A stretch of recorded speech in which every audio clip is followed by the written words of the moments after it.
जय श्री राम। प्रेमी भक्तों, आप भगवान को पाना चाहते हो तो बिना नाम जप के, बिना भजन ध्यान के भी आप परमात्मा को पा सकते हो।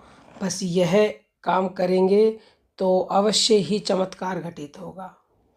देखिए, निष्काम कर्म योग की हमारे शास्त्रों में बहुत ही महिमा गाई गई है। तो जो निष्काम कर्म योगी होते हैं तो उनको परमात्मा की प्राप्ति के लिए कर्तव्य कर्मों को छोड़कर एकांत में भजन ध्यान करने की भी आवश्यकता नहीं रहती। यदि कोई करे तो आपत्ति नहीं, क्योंकि भजन ध्यान नाम जप तो सदा सर्वदा ही परम श्रेष्ठ है। परंतु एकांत में भजन ध्यान न करके भी भगवत चिंतन सहित शास्त्रों के अनुसार कर्तव्य कर्मों को निरंतर करता हुआ ही वह साधक परमात्मा की शरण और उसकी कृपा से परम गति को प्राप्त हो जाता है। भगवान श्री कृष्ण गीता अध्याय 18 के श्लोक नंबर 56 और 57 में कहते हैं कि मेरे प्रायण हुआ निष्काम कर्म योगी संपूर्ण कर्मों को सदा करता हुआ भी मेरी कृपा से सनातन अविनाशी परम पद को प्राप्त हो जाता है। इसलिए सब कर्मों को मन से मेरे अर्पण करके मेरे प्रायण हुआ समत्व बुद्धि रूप निष्काम कर्म योग का अवलंबन करके निरंतर मुझ में ही चित्त लगाने वाला हो। वास्तव में कर्मों की क्रिया मनुष्य को बांधती है। फल की इच्छा और आसक्ति से ही उसका बंधन होता है। फल और आसक्ति न हो तो कोई भी कर्म मनुष्य को बांध नहीं सकता। भगवान ने स्पष्ट कहा है कि अपने अपने वर्ण धर्म के अनुसार कर्म में लगा हुआ पुरुष सिद्धि को प्राप्त हो जाता है। अवश्य ही कर्म करते समय मनुष्य का लक्ष्य परमात्मा में रहना चाहिए। गीता अध्याय 18 के श्लोक नंबर 46 में भगवान कहते हैं, जिस परमात्मा से सारे भूतों की उत्पत्ति हुई है और जिस सच्चिदानंद घन परमात्मा से यह संपूर्ण जगत जल से बर्फ की तरह व्याप्त है, उस परमेश्वर को अपने स्वाभाविक कर्मों द्वारा पूज कर मनुष्य परम सिद्धि को प्राप्त हो जाता है।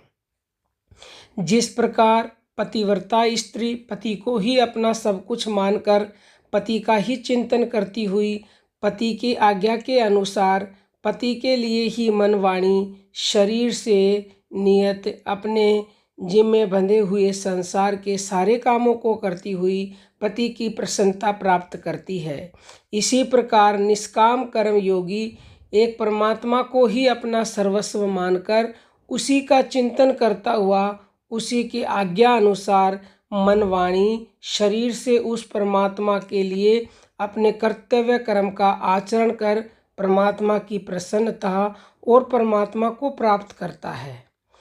समस्त चराचर में संपूर्ण भूत प्राणियों में परमात्मा को व्यापक समझकर सभी को परमात्मा का स्वरूप मानकर अपने कर्मों द्वारा निष्काम कर्म योगी भक्त भगवान की पूजा करता है। अर्थात हम जो भी काम करते हैं उनमें फल की इच्छा यदि हम नहीं रखते तो वो होता है निष्काम कर्म।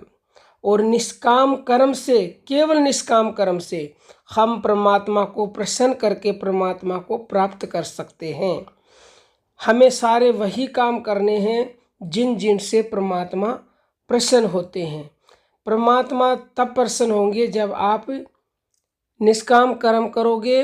और निष्काम कर्म यानी कि जैसे आप किसी की सेवा कर रहे हो तो उसमें आप ये इच्छा नहीं रखते कि कल को मेरा इसमें कोई लाभ होगा या कोई मेरी भी सेवा करेगा, तो ये हुआ निष्काम कर्म। यदि इसके विरुद्ध आप किसी की सेवा कर रहे हो और आप फल की इच्छा रखते हो तो परमात्मा प्रसन्न नहीं होंगे। परमात्मा प्रसन्न तभी होते हैं जब आप बिना फल की इच्छा के सारे कार्य करते हो। निष्काम कर्म योगी का लक्ष्य रहता है केवल एक परमात्मा।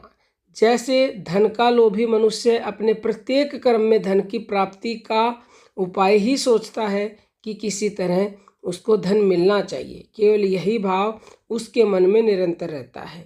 जिस काम में रुपए लगते हैं रुपए नहीं आते, या उनके आने में कुछ बाधा होती है, उस काम के वह समीप भी नहीं जाना चाहता।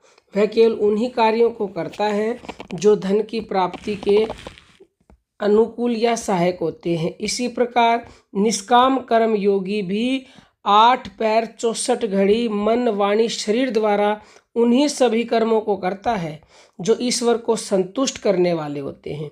वह भूल कर भी परमात्मा की प्राप्ति में बाधक चोरी जारी, झूठ कपट, मादक द्रव्य सेवन और अभक्ष्य पदार्थ, निषिद्ध कर्मों को और व्यर्थ समय नष्ट करने वाले कर्मों को वह बिल्कुल भी नहीं करता।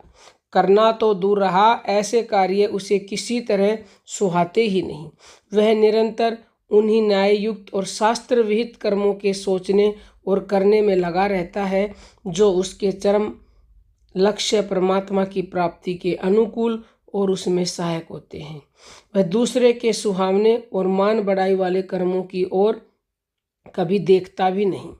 चुपचाप स्वाभाविक ही अपने कर्तव्य कर्मों को करता चला जाता है। वह यह नहीं देखता कि अमुक कर्म छोटा है, अमुक कर्म बड़ा है, क्योंकि वह इस बात को जानता है कि कर्मों का स्वरूप परमात्मा की प्राप्ति में हेतु नहीं है, उसमें हेतु है अंतःकरण का भाव।